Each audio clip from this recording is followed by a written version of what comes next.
Hey y'all, so I'm gonna do this intro real quick because I don't know if I'm gonna remember to the intro where we're going. So today we're headed to St. Augustine for the trolley tour and stuff like that. I'm currently waiting for my sister Panera, and we're headed to St. Augustine. So I might not remember to start the intro, so I'm starting it now. If I don't like this intro, I'll redo it. Don't forget to like, comment, share, subscribe, all things new. Peace.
This one is.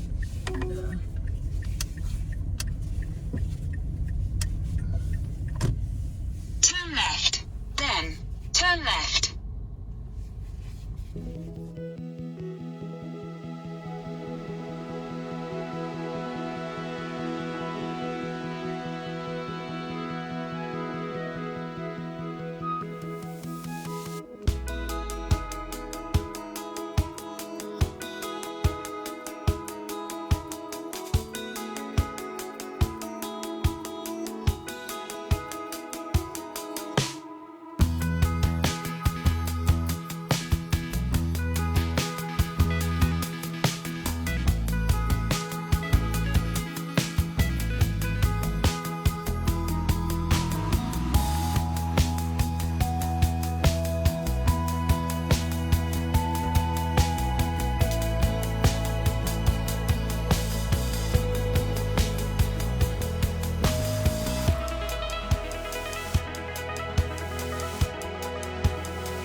About a half mile to the right up the road is the Florida School for the Deaf and Blind. Does anybody know what famous singer-songwriter went to school there?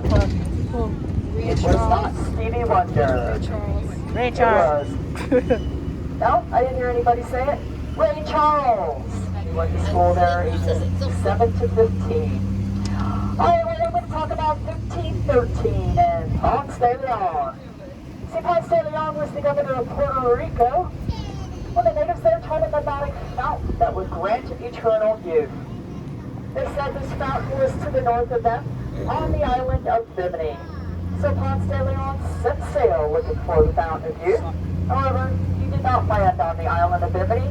He landed on the coast of Florida. When he arrived here, there were already over 100,000 Native Americans present, but he is credited with discovering Florida, and he also named it after the Easter season in Spain, Pascua del Florezo, la Florida. He also discovered the Gulf Stream. This was very important to Spain. They were able to get the riches of the New World back to Spain in about 3 weeks less time than it normally would have taken. But now for over 50 years, Spain tried to colonize Florida, but they didn't have any luck. See, those Native Americans, they didn't want them here, so they weren't very friendly. And then there were these Little storms called hurricanes that make travel by sea a little difficult at times. But then the King of Spain learned that the French had colonized Fort Caroline, which is in present-day Jacksonville. Well, this made him very angry. The city had walls on two sides, water on the other two sides to protect the city against enemies. Now you'll see an example if you look to the left towards our fort over there. That there was the Cuba line.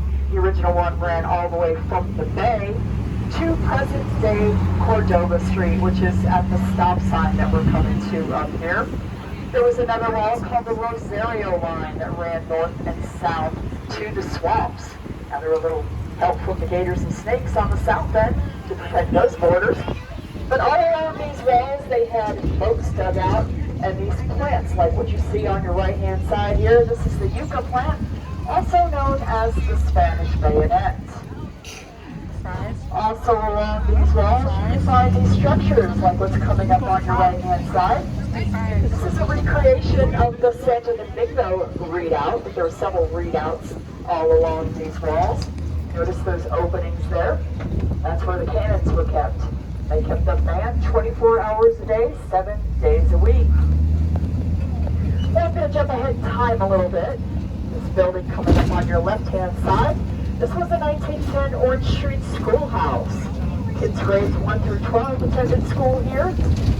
Back in those days, the teachers and the horse and buggy drivers that transported the kids made about $20 a month. Now, over on the other side of the building are 2 towers. This is where the chemistry labs were.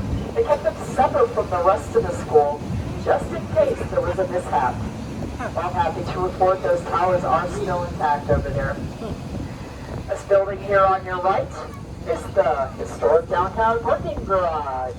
And you're probably all thinking, what is historic about a parking garage? And I'll tell you, absolutely nothing. But now the site that it's located on is historic. What used to stand here was the San Marco Hotel. Opened its doors in the early 1880s. It was owned by a man named Isaac Croft. It featured steam heat, Otis elevators, and a theater for your entertainment. Now in 1883, a man by the name of Henry Flagler spent his second honeymoon at the San Marco. Joining he and his wife Alice were his business partner John D. Rockefeller and his wife. Well, Henry Flagler fell in love with St. Augustine. Thought it was like paradise. Decided that he wanted to build hotels here and wanted to cater to the folks from the north, giving them a place to escape the cold winters. I'll talk a little more about that when we get over to where his hotels were located, but if you look left at the Renaissance here, this is a small-scale recreation of the San Marco Hotel. Now the San Marco was much grander, stood 5 stories high and 3 huge towers. They say the one in the middle on a clear day, you can see 16 miles out to sea. Now the San Marco burnt down in 1887 under suspicious circumstances. Now they believe, because Flagler's Hotels kind of took over business, that the owners wanted to burn it down for insurance money. But that is just a rumor. Alright, here we are at stop 2, the Visitor Information Center. We've got a free museum inside, and you can purchase discounted tickets for any of the city's attractions. If you're exiting, wait for the bell, and exit to your left going down backwards. In 221, we had an outbreak of yellow fever, and about a third of the city perished to that yellow fever. Now here in this cemetery, there's only about 100 tombstones. Here we are right here. Folks, I have to tell you, there are over 2,000 souls buried here. See, what they did then was they stacked the bodies one on top of another, sometimes 25 high. And if you were the last one to go in the hole, you got your name on the tombstone. All right, next stop number 3, Potter's Wax Museum. It's the nation's oldest wax museum, second largest in the world. There are over 160 wax figures at Potter's. You've got historic figures, musicians, movie stars, athletes, you name it, they are in here. Used to be located over on King Street. Now it's housed inside the old drugstore established in 1887. Now, back in those days, a pirate named Robert Sorrells. If you want to learn more about him and our other pirate problems, you're on the right. You can visit our Pirate and Treasure Museum. Over 800 authentic artifacts, including one of the original Jolly Roger flags. Also, we have the Colonial Quarter experience right here. You can learn all about what it was like to live during colonial times here. They do cannon and musket firings on a daily basis. All right, we've got a truck parked in our normal trolley spot, so I do ask if you're exiting here, wait for the bell and exit right, going down backwards, like going down a ladder. Stop number 5, the Pirate and Treasure Museum, Colonial Quarter. The building of a new fort over on Anastasia Island, which is our beach side here. They found this coquina made up of fossilized shells. Decided to give that a try. Now, they had to use a ship to bring the coquina over to this location. It took them 23 years. And it was completed in 1697. All right, well, we're coming up to stop number 6, the Bayfront. Well, here you can enjoy our beautiful Bayfront and all of its wonderful restaurants. Also, you can get to the Shipwreck Museum over on Charlotte Street from this location. If you're exiting, please wait for the bell and exit to your right, going down backwards, like going down a ladder using the uprights and handheld. And they put glass in the windows. Yeah, the Spanish didn't put glass in the windows. A lot of times they had fire pits in the center of their homes, so that would have been very dangerous if they did that. Now here, stop number 7 is St. George Street, with all those great shops and restaurants. One of those restaurants being the Columbia, right over here on the right. Great Spanish food, established in 1905 in Ybor City, Tampa. All right, if you're exiting here, please wait for the bell and go down backwards, like going down a ladder using the uprights and handhelds. Please wait for the bell. Stop number 7, St. George Street.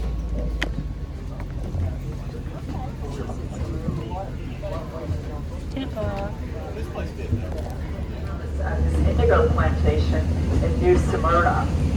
Well, in 1777, this indigo plantation wasn't doing very well, and the leaders of it decided to close up shop and go back to Europe, leaving the Minorcans behind to starve to death.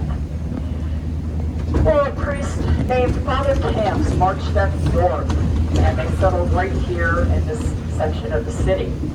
Now, during this time, we were in between British and Spanish rule, so the Minorcans are actually very important to our history.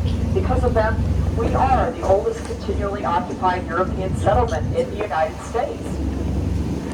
Now, coming up on your right, you can see Scarlet O'Hara's over here. This is an example of a 1700s Florida cracker house made out of cedar planks. I bet you can get some green beer in there today. Well, I'm going to talk about the Gilded Age now and Henry Flagler.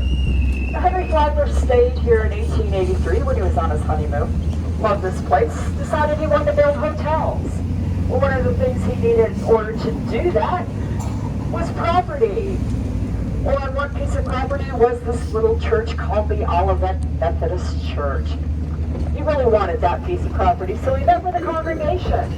He told them, I will build you a new church if you sell me your property. So that church is here on our right-hand side, Grace United Methodist Church.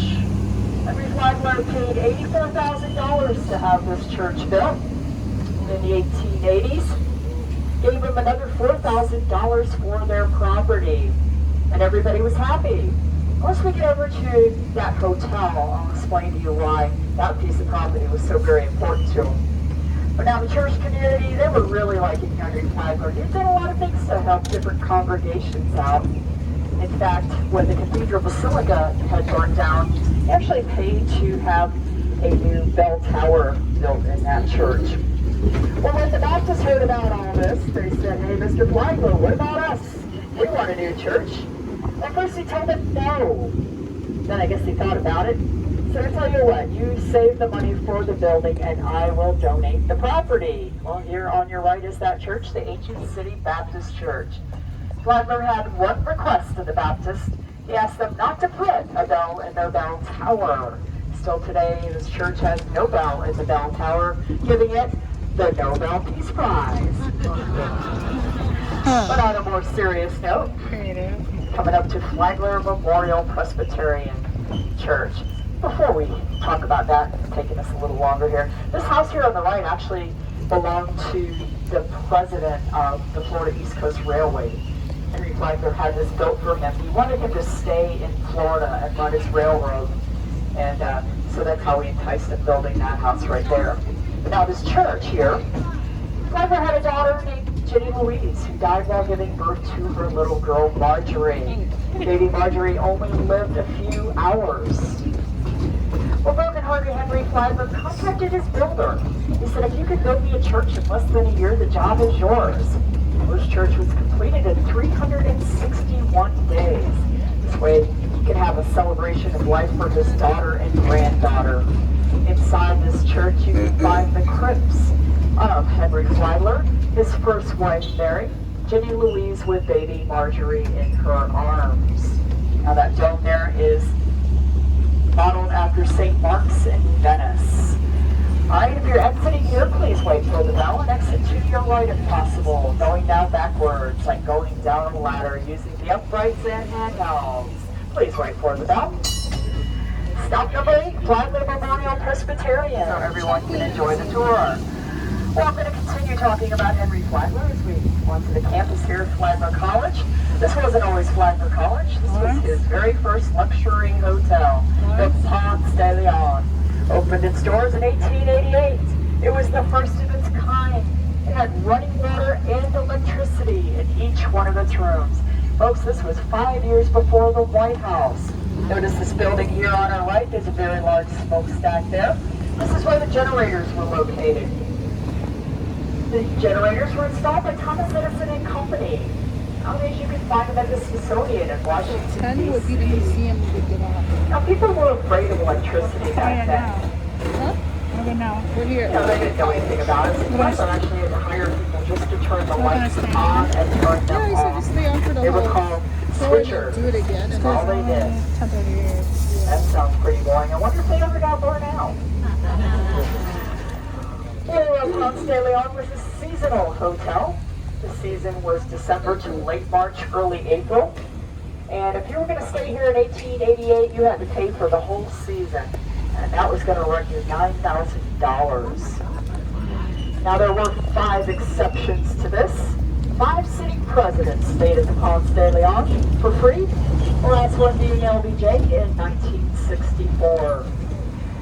Notice the round portion of the building over here. This is the dining hall for the college. This once was the grand ballroom for the Ponce de Leon. Surrounded by over 70 Louis Comfort Tiffany windows, valued at $130 million. Now they're a little bit hard to see. They are protected by a bulletproof plexiglass. But Flagler College does offer tours, so you can get a better look at that beautiful dining hall there. Actually, the ceilings are beautiful in there too. Now this Bank of America coming up on the left, what used to be located here was the St. Johns County Jail. See, Henry Flagler, when he bought this property, knew that he did not want a jail across the street from his luxury hotel. So he donated $10,000 to have a new jail built. I didn't stop number 1. That old jail there was an operating jail from 1891 to 1953. Now, he didn't want it looking like a jail, so it's a pretty salmon-like color. But don't let it fool you. Take that tour, you'll see what it looks like on the inside. It was an operating jail back then, that's for sure. Well, there's the construction of Flagler College. This is early days poured concrete. Henry Flagler met an architect from Boston named Franklin Smith that introduced it to him. Told him it would stand the test of time. Hold him to any storms that we have here, and he was right about that. Seriously? You've got a statue of Mr. Henry Flagler on the front of Flagler College. Notice this round portion coming up here. This was the shallow end of that swimming pool. Well, nowadays you can go inside the doors, just on the other side right here. And grab yourself a bite to eat at the Cafe Amazon. Actually sit right inside of that swimming pool. Minus the water these days, of course. Lots of pictures of what it looked like back then. Pretty cool. Where the parking lot is located, you would find tennis courts back then. And right behind the tennis courts, you could take your bicycle riding lesson. That's right, folks. Back then, you needed a license to ride a bicycle. You didn't even need a license for the first car to come out. See, these bicycles, they had a big front wheel and a tiny, tiny little back wheel. Imagine you needed those lessons just to learn how to get on and off those bicycles. Now, we do have a couple of those located at our oldest store museum at stop number 1. We're now in Lincolnville. This area was very pivotal during the Civil Rights Movement in the 1960s. This white building here on your left is the Civil Rights Museum. And there you can find a Bible signed by Dr. Martin Luther King Jr. This White House with the red trim here, this is the home of Cora Tyson. Martin Luther King stayed with Miss Tyson, amongst many others, moving around for his safety back then. But it was her Bible that he signed. And she still lives there today, and she is 98 years young. Now here in Lincolnville, we've got the largest collection of Victorian-era homes in the city. If you like this old architecture, it's definitely worthwhile to take a ride around Lincolnville and check out these beautiful homes. Here at the stop sign is Dr. Martin Luther King Jr. Avenue.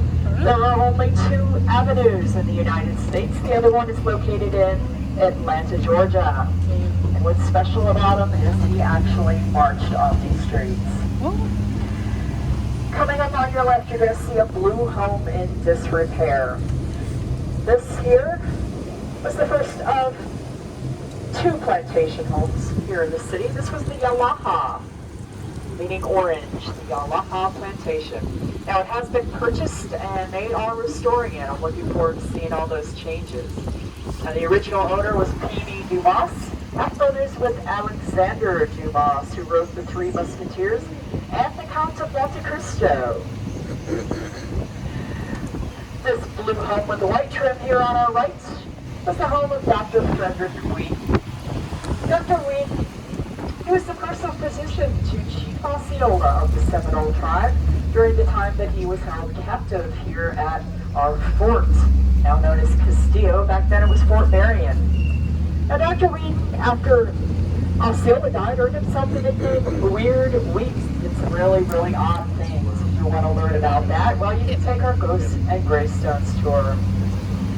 Now this section of town was known as the industrial area in the late 1800s, not that far back, early 1900s. Still today we have our fishing and shrimping industry here.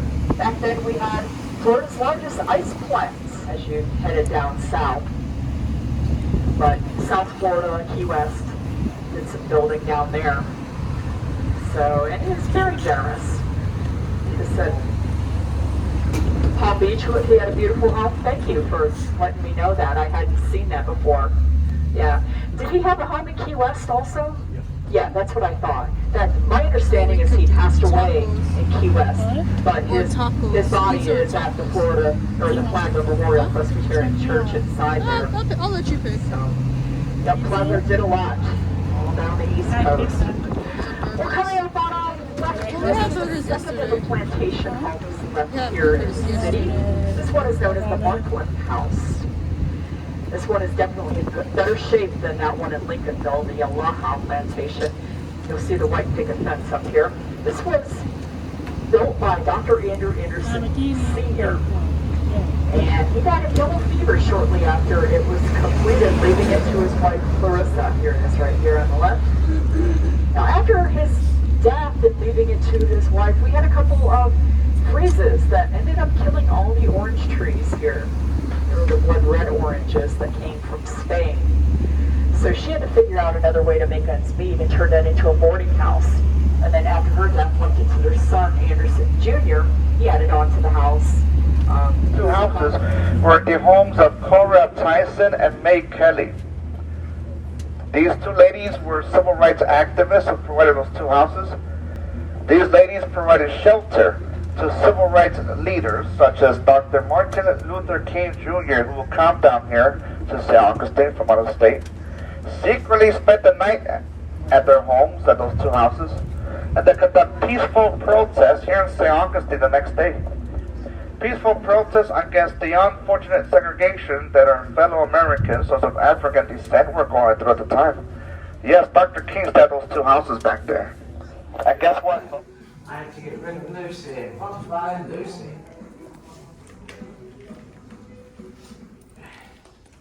All right, we go outside.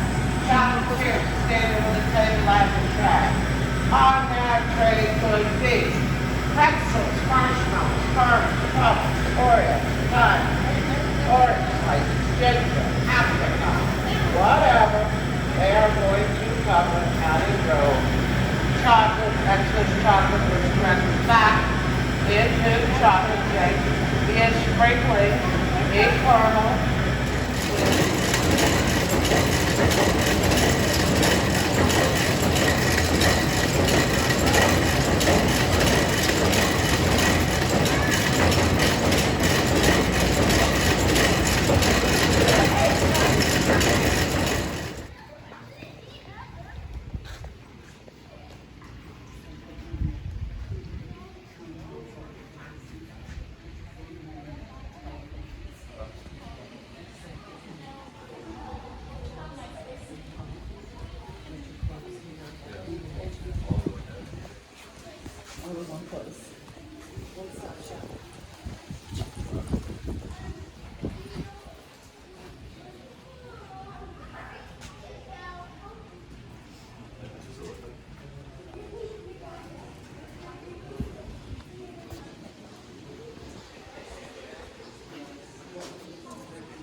You said you wanted to take the stairs.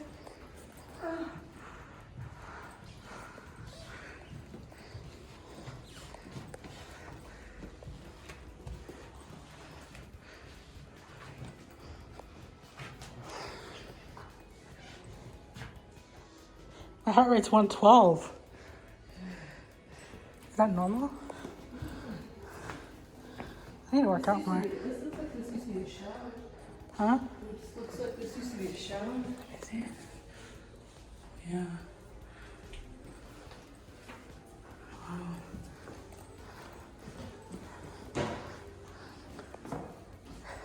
What's that lion from Ice Age? Diego. Saber-toothed tiger. That's a Oh, stocky a stalking tiger. tiger. Let me see this one.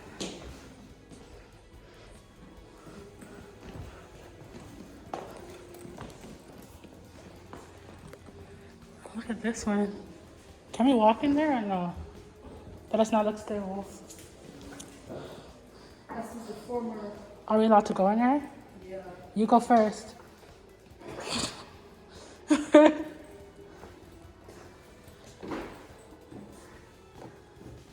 Why am I scared? Oh wow. This does not feel stable. It's shaking. I'm scared.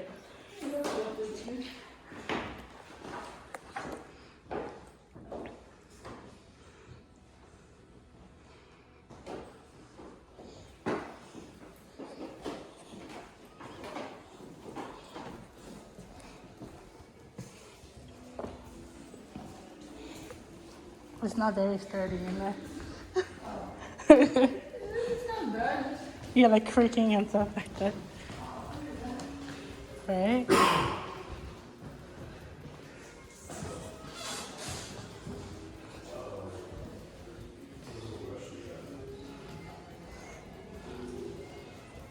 Is that a statue or a person?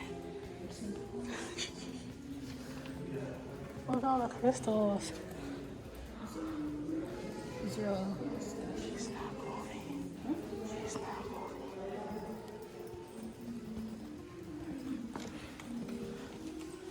This is dope.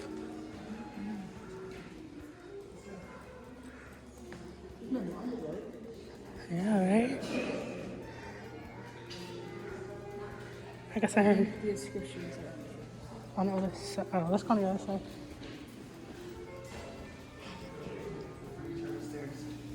Oh, there's supposed to be some Turkish baths down there.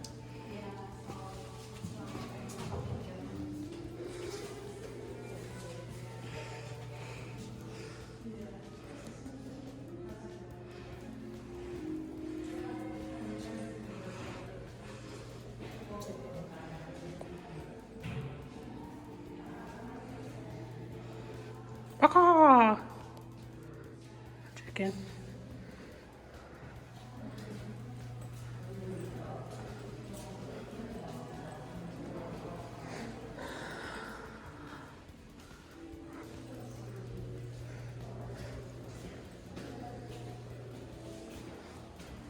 Like angels. I like the thing on the chandeliers. I like those.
The Lightning Museum.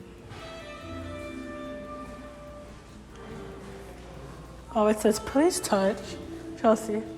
It says please touch. Compare the visual tactile differences. Want to try it? Press. This is press, blown and cut. Pressed and cut, and just press. Oh, not my nail.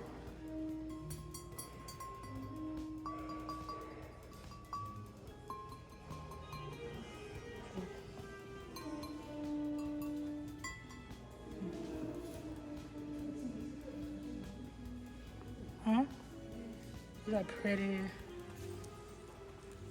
Remember the gloss room over there? Yeah. I like the roof. I don't know why I like chandeliers. It's like, of course, IKEA. Right?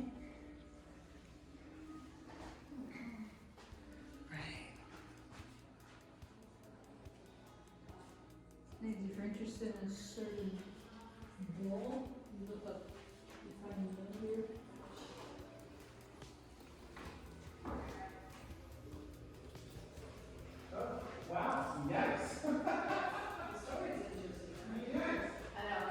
Wow. That's pretty. That one up there. Are you looking up here? Third floor?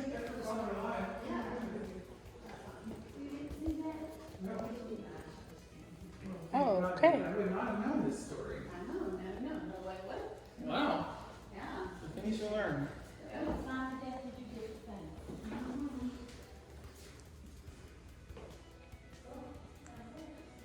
Oh, it's different. Chelsea? The breast. It says Simon and the Athenian general.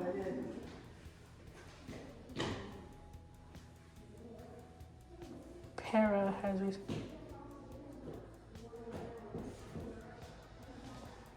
kept her father alive by secretly nursing him. I got enough. That's different. It's quite a story, isn't it? Right? It's probably true.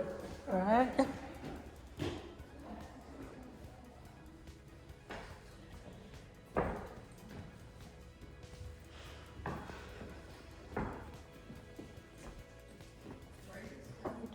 Is there another stairs? Toaster. Parasonic. Toaster throughout the years.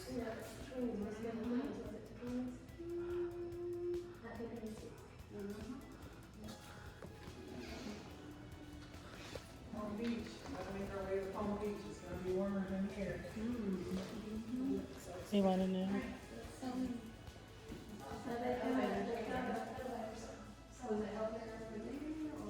Where to next? You're here? Because people are going from. Let's try this. Isn't it a third floor?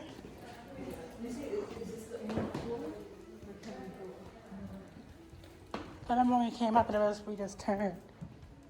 So you might have to be over there. Watch your step.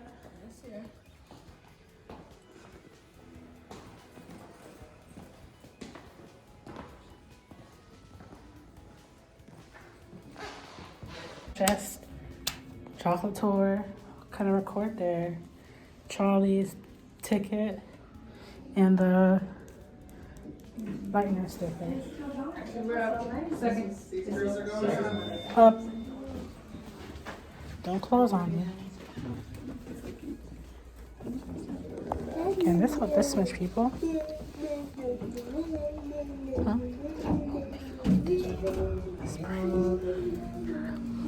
Back to the rear. You are. Is that what we want? Mm-hmm. We want it. Okay. Let's just walk. Okay.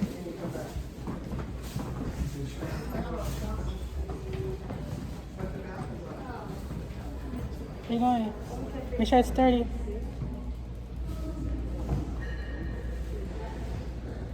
Currently at the Lightning Museum in St. Augustine.